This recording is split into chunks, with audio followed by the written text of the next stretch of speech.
So it sounds like a lot of you who do use Twitter, I was in the same boat. I was introduced to it by David, who's here, back in March. And what was interesting was I probably tweeted 10 times, and then I just dropped right off.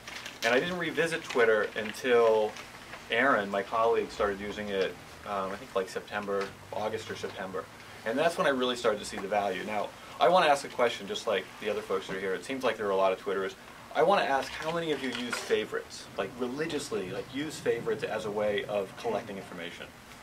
So, just for the audience out there, it looks like, if we've got 70% participation on Twitter, we probably have about 5% participation on favorites. That's actually where I see the secret sauce of Twitter, and I want to talk about that a little bit. But first, how's it changed my life? There's 3 things it's done.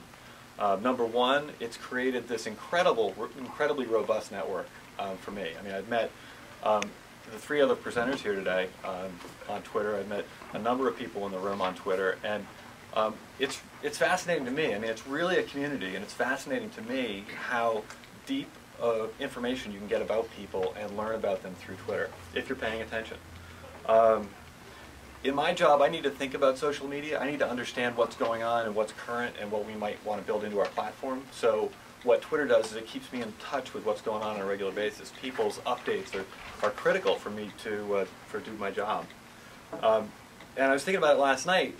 Twitter actually, for me, has become a new jumping off place for content on the net. So where traditionally I might go to Google and type in a search term and then go, I use Twitter and I use favorites to navigate the web. And so I kind of talked about how I started in Twitter in March and how that's evolved.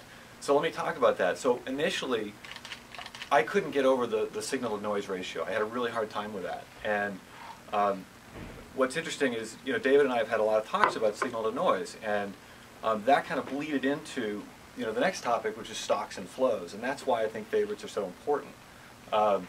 I use the favorites to actually start. I don't need to follow everything that people are doing, but if I see something that's interesting, I just grab it. I throw it in favorites and I go back to it, and that creates an amazing stock of information. And the one example of what someone might consider noise, but I actually thought was significant enough to favorite it, was Laura, who will present next. I don't know a lot about Laura, but last night she apparently was driving home from a snowstorm, right? So now I know, because of something she tweeted, you weren't driving, thankfully. She feels invincible if she's got a full tank of gas and a bag of smart food. She's invincible. She can take on the world. So the stocks and flows and being able to favorite and things like that, I think that's really valuable. One other concept that I've been thinking about with Twitter is how there's 2 different types of people on Twitter. There are what I'll call hunters. Those are people, maybe like Doug, maybe like Scott, who are out there trying to capture something out there. And there's gatherers, and I consider myself a gatherer. I'm someone out here who's following what's going on, I'm collecting favorites, and I'm trying to gather information. And so I just started thinking about hunters and gatherers. And then, I've talked about using favorites. I'm going to talk, 3 things that I think you can do to really get a lot out of Twitter. Number one, realize that it is a community. It really is a vibrant community, and all communities have rules of engagement. And what was interesting was I was going through my favorites, and I found that I favorited Jeremiah back in December, Jeremiah Aoyang. He put kind of a... Who's he? Yeah. Jeremiah. Yeah. He put out a 101, like a how to get started in Twitter. And I think that's the sort of thing, I'm by far not an expert in Twitter, but I am learning.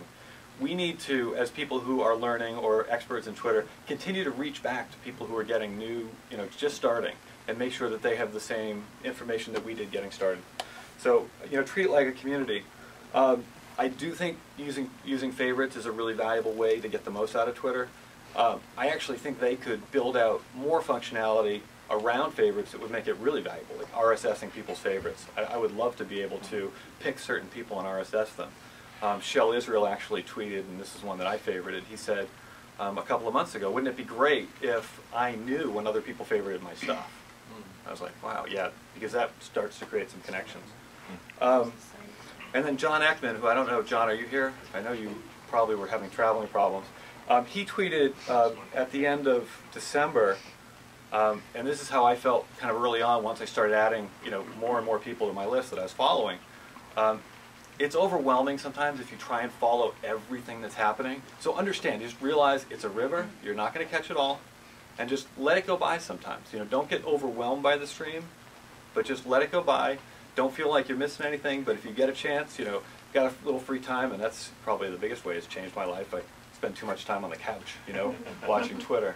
But so I think I'm probably up to 5 minutes, but I'll leave you with one thing that I think kind of talks about how you should use Twitter. When I was like 10 years old, my grandmother pulled me aside. We were at a family function. She said, "Jimmy, you learn a lot more from listening than you do from talking." And I think that's a good one to think about with Twitter.